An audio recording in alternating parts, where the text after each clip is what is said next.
Turabifuriza umugoroba mwiza abanywanyi b'ibiganiro byacu abatwumviriza muherereye hose mu bice bigiye bitandukanye hirya no hino ku isi. Turabahaye ikaze ababana natwe gatanu kuri gatanu abumviriza ibiganiro byacu nga kuri no monesha kure ya cyane ya Burundi News TV mbonesha kure imwe rudende ibandanya kubashikiriza amakokomeye cyane Amakuru Yihuta agezweho aragaruka mu bigezweho ku mutekano, politique, diplomasi ndetse n'ibindi bigiye bitandukanye. Turabahaye ikaze mu makuru agezweho muri uno mwanya kuri uyu mugoroba ukuri uyu wa gatanu kwigenekerezo rya mbere ukwezi kwa 11 umwaka wa 2024. Ndabahaye ikaze mu makuru agezweho muri uno mwanya. Dore ingingo nkuru tugiye kugaruka rero muri kino kiganiro cyacu cy'uno mwanya. Perezida w'Uburundi Rweretse ndayishimiye ariko niwe yamaze kugenda yemezwa nk'umuyobozi mukuru w'umuryango w'ibihugu bya Afrika y'Iburasirazuba ndetse n'amajyepfo komesa. Akaba yaratangaje ko yakuyeho viza ku banyagihugu bose binjira mu gihugu cy'u Burundi babarizwa mu bihugu bigize uyu muryango. Ni mu nyuma y'inama rero igira ya 23 ya komesa rero yabereye ngaha i Bujumbura mu gihugu cy'u Burundi kuri uyu wa kane kwigenekerezo rya 31 ukwakira umwaka wa 2024. Abantu benshi barakomeje kugenda bibaza niba Rweretse ndayishimiye ashobora kuba yemeye iki gikorwa rero cyo gukuraho by'umwihariko viza ku banyagihugu bose binjira muri iki gihugu cyacu cyiza cy'u Burundi. Ariko benshi bagatekereza uburyo rero asanzwe afisanye amatati n'igihugu cy'abanyi cy'u Rwanda mu nyuma y'uko rero yugaye imipaka. Abantu benshi bakaba bakomeje kugenda bibaza niba by'umwihariko ashobora kuza gukora igikorwa rero cyo kugurura imipaka nk'uko amakuru yama aradushikira. Benshi bari bahanze amaso rero ibikorwa bigendanye no kugurura imipaka ya ihuza igihugu cy'u Burundi ndetse n'igihugu cy'abanyi cy'u Rwanda. Ariko kandi ku rundi ruhande Uburundi bwaragaragaje ko bw'umwihariko bwifuza kuzugurura iyi mipaka mu gihe igihugu cy'abanyi cy'u Rwanda kizoba cyotanze bamwe rero mu bagerageje gutembagaza ubutegetsi bw'umuhisi Petero Nkurunziza. Ariko ku rundi ruhande abandi bakaba bakomeza kugenda bagaragaza ndetse baranerekana neza ko batewe impungenge n'uburyo umutekano ushobora kuzokomeza kuzamba muri bino bice muri rusange. Kugeza amagingo ayangaya kandi by'umwihariko ibingibi biriko biraba mu gihe abanyagihugu ndetse n'abandi benshi cyane bagiye batandukanye bakomeza kugenda bibaza niba Burundi koko bushobora gufata ingingo by'umwihariko bukemerera abanyagihugu ndetse bukugurura imipaka mu gihe by'umwihariko uruhande rw'u Rwanda nago rero rwavuze icyo rusaba uruhande rw'u Burundi mu rwego rwo kugira ngo u Rwanda narwo ruzabashe kurungikira cyangwa se guhanahana bamwe rero mu bageze cyangwa se mu bagerageje gutembagaza ubutegetsi bw'umuhisi Petero Nkurunziza mu mwaka wa 2015. Bivuga ko bagiye barahungira mu bice bigiye bitandukanye, ariko hakaba n'igice kimwe na kimwe cyahungiye ku ruhande rw'u Rwanda muri rusange. Hari amakuru akomeza kugenda aradushikira by'umwihariko nga muri kino gihugu cyacu cy'u Burundi mu nyuma y'iko rero haherutse kuba inama yabaye ku munsi w'ejo. Haje kugenda haraba isanganya rikomakomeye cyane by'umwihariko ryaje kugenda rirabwamo abantu batari bakeya, ibyaje gutuma Rweretse ndayishimiye agira icyo atangaza kuri iyo sanganya nk'uko amakuru yama aradushikira. Kugeza ubu ngubu rero abatari bakeya barakomeza kugenda bagaragaza ko batewe impungenge n'ibibazo bigiye bitandukanye byibonekeza nga mu gihugu cy'u Burundi. Nubwo Rweretse ndayishimiye yahawe ikirungo cy'umwaka umwe cyo kurongora by'umwihariko iyi komesa, abanyagihugu benshi baratewe impungenge yuko by'umwihariko atakintu na gito yashobora kuzogeza by'umwihariko ku Burundi. Benshi by'umwihariko ntibabura kugaragaza ndetse no kwerekana neza ko rero batewe impungenge n'uburyo rero by'umwihariko Burundi bukomeje kugenda burahananuka ku ruhando mpuzamakungu, kandi Burundi bwaratangiranye n'iyi komesa, ariko kugeza amagingo yangaya akaba atakintu bwari bwaronkeramo, haba by'umwihariko kubura Burundi bukomeje kugenda burazana ibicuruzwa byinshi cyane mu gihe bwakabaye burungikamo byinshi muri iryo soko ndetse n'ibindi bibazo bigiye bitandukanye. Muranyemerera kandi ngaruke ku yandi makuru ariko aravugwa mu karere k'ibiyaga binini cyane by'umwihariko. Hari ibiganiro byahuje Christian Songesa wa Repubulika Iharanira Intwaro Rusange ya Kongo ndetse na General Kanerugaba Muhonzi umugaba mukuru w'ingabo za Uganda, aho bivuga ko bagiye kuzajya barafatanya mu myimenyerezo y'igisoda. Hari umwe mu basirikare ba Isiraheli yaje kugenda by'umwihariko arapfa mu nyuma y'uko yaje kugenda yicwa n'ibikomere bikomakomeye cyane yakuye mu ntambara mu ntara ya Gaza nk'uko amakuru yama aradushikira. Ndabaha ikaze mwese rero abanywanyi b'ibiganiro byacu muherereye hose mu bice bigiye bitandukanye. Wiriwe neza aho uherereye nshuti munywanyi w'ibiganiro byacu twumviriza uherereye hose hirya no hino ku isi. Ndaguha ikaze ubana natwe gatanu kuri gatanu nga kuri Burundi News TV. Imbonesha kure imwe rudende ibandanya kubashikiriza amakuru akomeye cyane, amakuru yihuta agezweho aragaruka ku bigendanye n'umutekano, politique, diplomasi ndetse n'ibindi bigiye bitandukanye. Ndabaha ikaze rero by'umwihariko abatwumviriza bari mu gihugu cyacu cyiza cy'u Burundi, abari mu karere k'ibiyaga binini ndetse no hirya no hino ku isi. Twizere ko muri amahoro kandi mukomeje kumererwa neza cyane. Nimba ari ubwa mbere usenga ari nyine pyonda kwanditse sabone kugira ngo ucaronka amakuru n'ibiganiro byacu, ubane natwe gatanu kuri gatanu. Abatwumviriza bari mu karere k'ibiyaga binini, abatwumviriza bari ku mugabane w'Uburaya, Aziya, Australia, Amerika ndetse n'andi hose, mwese turabahaye ikaze. Amakuru yacu reka tuyatangurire nga muri kino gihugu cyacu cyiza cy'u Burundi, ariko kandi tunagaruka by'umwihariko ku bigendanye n'umutekano ukomeje kugenda urazamba ndetse by'umwihariko n'ubwumvikanye bukomeje kugenda buraba bukeya rero ku mpande zombi, haba ku Burundi ndetse n'u Rwanda. Benshi bari biteze neza yuko amatata ari hagati y'igihugu c'abanyi c'u Rwanda ndetse n'u Burundi.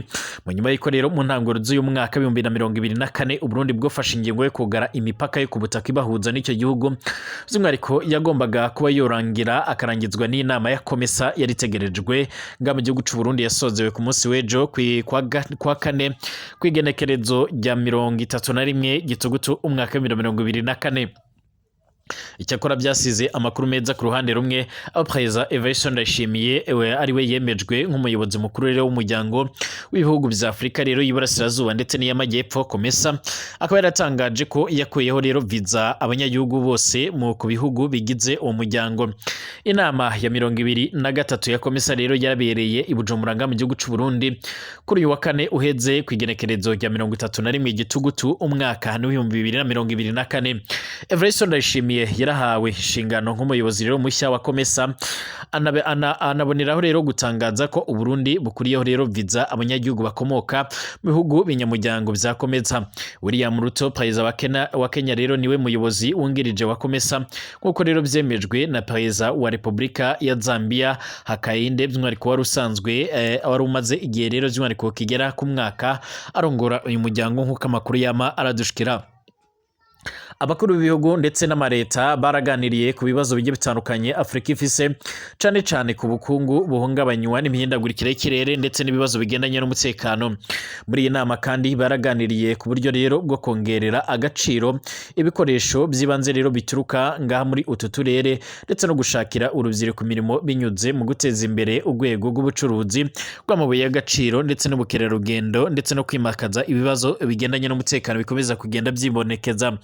Nubwo kandi bikomeje kugenda biramera bityo, abenshi barakomeje kugenda barabaza niba Evariste Ndayishimiye ashobora kuzagukuraho by'umwihariko ingamba yashyizeho zo kugana imipaka imuhuza n'icyo gihugu c'abanyi c'u Rwanda, mu gihe abanyagihugu bato bato badashobora kuba bokandagira nga mu gihugu c'u Burundi, nk'uko amakuru yama aradushikira. Kugeza amagingo ya ngari by'umwihariko ntacyo Uburundi bwo bwatangaza kuri icyo kibazo, nubwo rero bwatangaje ko bwakuyeho viza, nk'uko amakuru yama aradushikira canga nk'uko amakuru akomeza kugenda aradusumira muri rusange. Kugeza amagingo aya ngari by'umwihariko amakuru akomeza kugenda aradusumira, akaba akomeza kugenda aragaragaza ndetse aranerekana neza yuko n'ubundi mu gihe Uburundi butaba bukuyeho rero ibyo bikorwa byose, cyangwa se by'umwihariko butaba bukuyeho by'umwihariko ibikorwa bigendanye by'umwihariko no gukuraho izo ngamba zose zigendanye no kugurura imipaka, n'ubundi ata kintu na kimwe n'ubundi bishobora kuba byogaragaza ku ngamba cyangwa se by'umwihariko ku miyoborere mishyashya ya Perezida Evariste Ndayishimiye muri rusange. Abanyagihugu benshi ntibajya umunwa mu kugaragaza ndetse no kwerekana neza yuko by'umwihariko Evariste Ndayishimiye nubwo ahawe rero ikirungo cy'umwaka umwe cyo kurongora, by'umwihariko ikiringo cy'umwaka umwe rero cyo kurongora by'umwihariko uyu muryango, benshi baravuga ko n'ubundi Evariste Ndayishimiye ata kintu na gitoya by'umwihariko ayigeze agaragaza muri bino bikorwa cyangwa se muri ino gahunda, ndetse by'umwihariko icyakora baramushimira yuko agerageje kugarukana iyo nama mu gihe n'ubundi yagombaga kuba mu myaka yashize, ariko bitewe n'ibibazo byibonekezaga mu Burundi ikaba itarabaye. tugaruke mu Rwanda ho gatoya umunyamabanga wa leta muri Minisiteri y'Ububanyi n'Amahanga n'Ubutwererane ujejwe ubufatanye n'akarere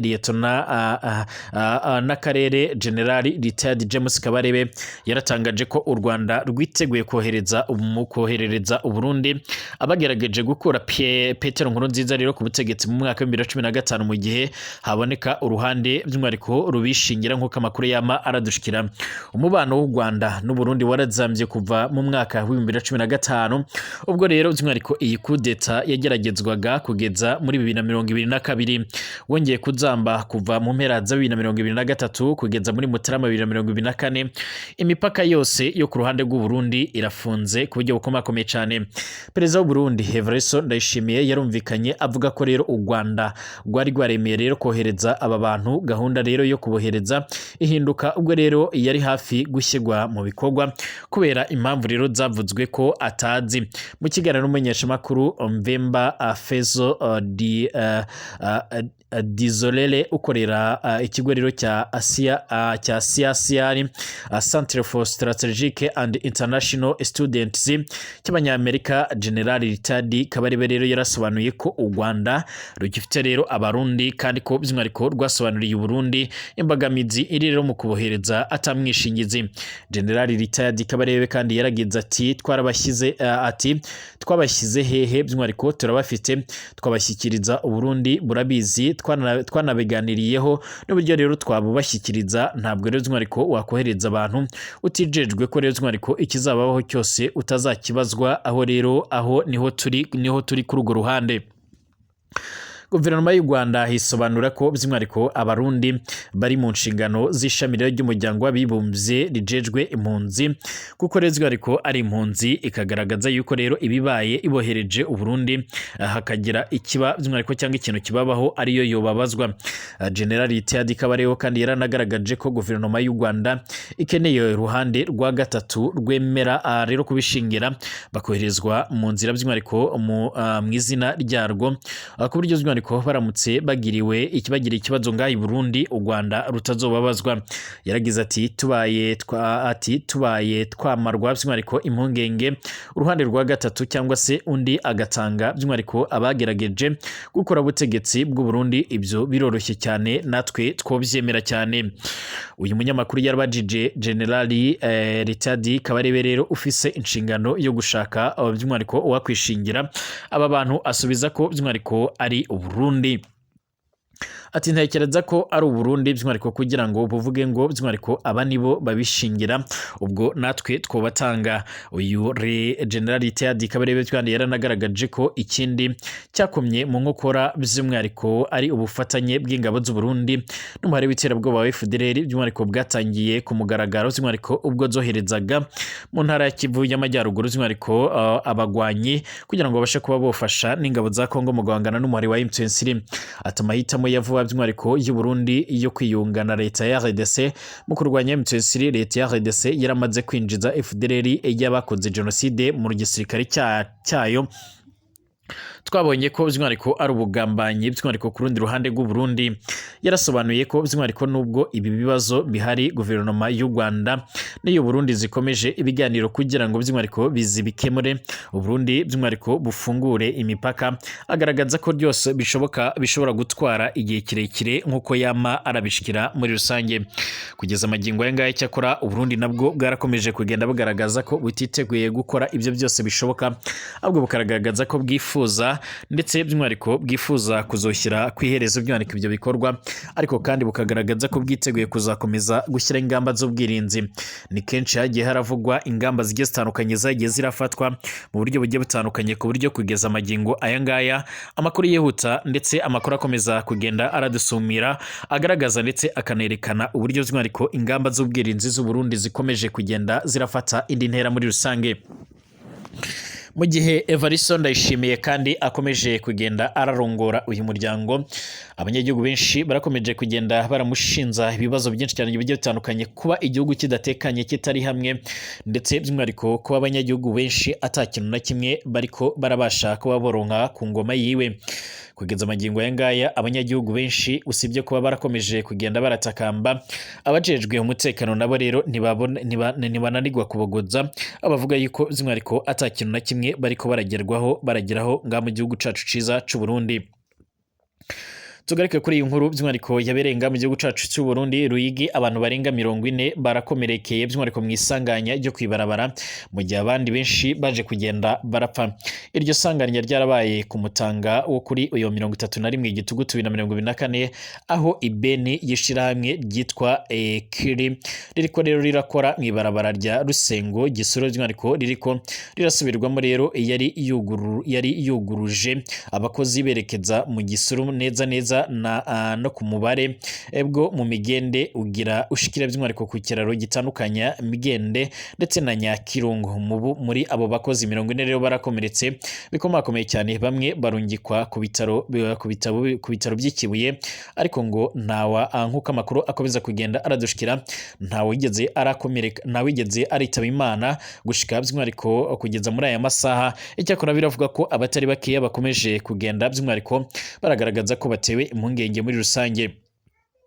Abari bahari bemeza ko iyo beni yari yarengeje umuvuduko bica biranka ko rero ikata ikorosi riri hafi y'ico kiraro werekeza Nyakirunga. Busenateri wa komine Gisuru Gadi Niyiganza akaba yiganiye by'umwihariko bagenzi bacu b'inyandiko y'ikimenyesha makuru by'umwihariko ko byari bikwiye ko abanyonga ivyuma by'imoteri bo kwikebuka bakagenda rero mu muvuduko ubayabaye canga se umuvuduko wa nyawo nkuko amakuru yama aradushikira cange nkuko amakuru akomeza kugenda aradusumira muri rusange. Kugeza amagingo aya ngaya kandi muraza kunyemerera tugaruke no kuyandi makuru akomeye cyane akomeje kugenda aravugwa ngaha mu karere k'ibiyaga binini nkuko amakuru akomeza kugenda aradusumira muri rusange. Mu nyuma y'uko ku butaka bwa Repubulika Iharanira Intwaro Rusange ya Kongo by'umwihariko hakomeje kugenda haribonekeza icyo twakwita by'umwihariko hakomeje kugenda haribonekeza by'umwihariko icyo twakwita by'umwihariko ibibazo by'umutekano muke. Kugeza amagingo ya ngaya biravuga ko habaye ibiganiro bikomakomeye cyane hagati ya Christian Chiwewe Songesa ndetse na Liyetona ndetse na Generali Kainerugaba Muhozi umugaba mukuru w'ingabo za Uganda nkuko amakuru yama aradushikira. Nyuma y'ibi biganiro biravuga ko impande zombi rero zigiye gutangura gahunda by'umwihariko yo kurabira hamwe rero iburyo rero impande zombi abasoda babyo bagomba kuzojya barahanahana imyemenyerezo ya gisoda kuko yama aradushikira. Ibi bihugu birasanzwe bifitanye by'umwihariko imikoranire mu bikorwa bigendanye by'umwihariko no guhangana ndetse no gushyira iherezo ku muhari wa IDF usanzwe by'umwihariko urakorera ngaha ku butaka bwa Kongo nkuko amakuru yama aradushikira cange se aradusumira. Umugaba mukuru w'ingabo za Uganda Generali Muhozi Kainerugaba yarasabye ko habaho rero imyimenyerezo y'igisirikare ihuriweho hagati y'ingabo za Uganda ndetse n'iza Kongo. Iyi gahunda niyaganiriweho mu nama yabaye kuri wa kane uheze ku igenekerezo rya 31 ukwezi kw'icumi umwaka wa 2024 hagati y'umugaba mukuru wa FARDC General Christian Chiwewe Songesa ndetse n'umugaba mukuru wa UPDF ije ikurikira kandi intambwe ishimishije imaze gutegwa muri operation Suja ihuriweho rero n'impande zombi zo kugwanya iterabwoba ry'inyeshyamba za IDF mu burasirazuba bwa RDC. Biteganyijwe ko amahugurwa ahuriweho rero yasabwe azabera mu ishuri ry'imyimenyerezo y'imirwanire yo mu misozi rya Uganda agamije guhuza ubumenyi ndetse no koroshya ubufatanye nta nkomyi nkuko rero zimwarikeye inkuru tuyikesha Chip Report ikomeza kugenda irabitangaza muri rusange. Generali Kainerugaba Muhozi yaragize ati nkuko rero twabiganiriye ikasindi turashaka gutangira rero imyimenyerezo ihuriweho vuba hanga bishoboka. Generali Muhozi yaravuze ko kuva operation Suja rero yotangura ingabo zifatanyije zagaruye by'umwihariko umutekano mu turere twinshi cyane bituma abantu ibihumbi basubira mu ngo zabo bava mu nkambi z'abavanywe mu byabo n'ingwano. Yarakomeje agira ati amashuri yongeye gufungura imiryango imirima ndetse n'ubusitani byaragaruwe kandi byariko ibikorwa by'ubukungu byarasubukuye ku buryo bukomakomeye cyane. Muhozi kandi yaragize ati ibyo tumaze kugeraho byerekana akamaro k'ubufatanye bwacu kandi twemeje guharanira amahoro n'umutekano nga mu karere k'ibiyaga binini. Yaragaragaje akamaro ko gukomeza rero ubufatanye mu gukemura ibibazo by'umutekano bihuriweho ndetse no kongera kugera ku ntego ntego z'ubukungu. Yarakomoje ku biganiro biherutse kuba rero kwa gatatu hagati ya Perezida wa Uganda Yoweri Kaguta Museveni ndetse na Perezida wa Repubulika Iharanira Intwaro Rusange ya Kongo Félix Antoine Tshisekedi Tshilombo, avuga ko ibi biganiro byashimangiye ubwitange bw'ibihugu byombi mu mahoro n'umutekano ngaha mu karere k'ibiyaga binini muri rusange. Kugeza amagingo aya ngaya ariko izi mpande zombi zirakomeje kugenda zota igitutu umuhari wa IDF usanzwe urarwanya ubutegetsi bwa Uganda, ariko kandi ukabuzwiho kwica abanyagihugu benshi cyane ngaha ku butaka bwa Kongo nk'uko amakuru yama aradushikira. Kugeza amagingo aya ngaya amakuru yihuta akomeza kugenda aradusumira, akaba akomeza kugenda agaragaza ndetse aranerekana by'umwihariko uruhare rukomakomeye cyane rw'ingabo za Uganda ku butaka bwa Repubulika Iharanira Intwaro Rusange ya Kongo, nk'uko amakuru akomeza kugenda aradushikira cange nk'uko amakuru akomeza kugenda aradusumira. Kugeza amagingo yanga kandi biravuga ko IDF ikomeje kugenda iratakaza ibirindiro byinshi cyane bigiye bitandukanye, ndetse batari bakeya ntibarya umunwa mu kugaragaza ndetse no kwerekana neza yuko by'umwihariko ibi byose biraza kugenda biratuma ndetse biraza kugenda biratanga imbaraga ndetse n'umusada ukomakomeye cyane mu rwego rwo kugira ngo bakomeje kugenda barayihashya muri rusange. IDF iza ku isonga mu mihari isanzwe by'umwihariko irahitana ubuzima bw'abatari bakeya kuko amakuru ya akomeza kugenda aradusumira muri rusange. Tugaruke ku makuru ariko aravugwa nga mu burasirazuba bwo hagati. Israel Kapiteni Zakai wa IDF yarishwe n'ibikomere cyane yakuye mu mirwano muri Gaza nk'uko amakuru yama aradushikira. Igisirikare ca Israel IDF cyatangaje mu gitondo cyo kuri uyu wa gatanu igenekerezo rya mbere Ugushyingo umwaka wa 2024 ko Kapiteni Yadeni Zakai yapfuye azize ibikomere yakuye mu mirwano yo muri Gaza ku igenekerezo rya 17 Nzeri 2024. Kapiteni Zakai rero wari ufise imyaka 21 ukomoka ihadera by'umwihariko yari umuyobozi wa Platitrone by'umwihariko yo muri batayo ya Shakedi brigade ya Jivati. Mu nyuma y'urupfu rero rwe yazamuwe by'umwihariko ku ntera ava kuri Lieutenant abakapiteni, nk'uko rero iyi nkuru tuyikesha Jerusalem Post ikomeza kugenda irabivuga muri rusange. Yashyinguwe kuri uyu wa gatanu saa saba rero ku irimbi rya gisirikare ihadera, nk'uko rero bigaragara ku mbuga ngurukana bumenyi zikomeza kugenda zirabigaragaza. Umubare rero w'abasirikari bapfa urakomeje kugenda wiyongera mu gisirikare ca IDF, nk'uko rero imibare ya IDF ibigaragaza urupfu rwa Kapiteni Yadeni Zakai watumye rero umubare w'abasirikare bamaze gupfa kuva by'umwihariko nyuma y'igitero cya Hamas mu majyepfo ya Israel by'umwihariko kuva ku igenekerezo ry'indwi Ukwakira 2023 umwaka uheze nyine ukomeza kugenda urarenga amajana 9. Abagera ku majana 366 muri bo bishwe kuva ibikorwa bya gisirikare byo ku butaka byatangira muri Gaza ku igenekerezo rya 29 Ukwakira nk'uko amakuru yama aradushikira. Kugeza amagingo yanga kandi umushikiranganje wa mbere wa Israel ntaryo umunwa mu kugaragaza ko adateze na rimwe kuzarambika intwaro hasi ndetse no kuzashyira by'umwihariko intwaro hasi, ahakomeza kugenda agaragaza ndetse aranerekana neza ko yiteguye kuzokora ibishoboka byose kugira ngo ahangane ndetse anaca intege uyu muhari wa Hamas. Ndetse ni nako bimeze rero by'umwihariko muri Libani ku muhari wa Hezbollah ndetse n'indi mihari igitandukanye isanzwe irakorera nga mu burasirazuba bwo hagati. Mbashimire ko mubana nanjye 5 kuri 5 makuru n'ibiganiro mbandanya kugenda ndabashikiriza. Dusubira mu masaha ari imbere turabira hamwe ibindi bigezweho.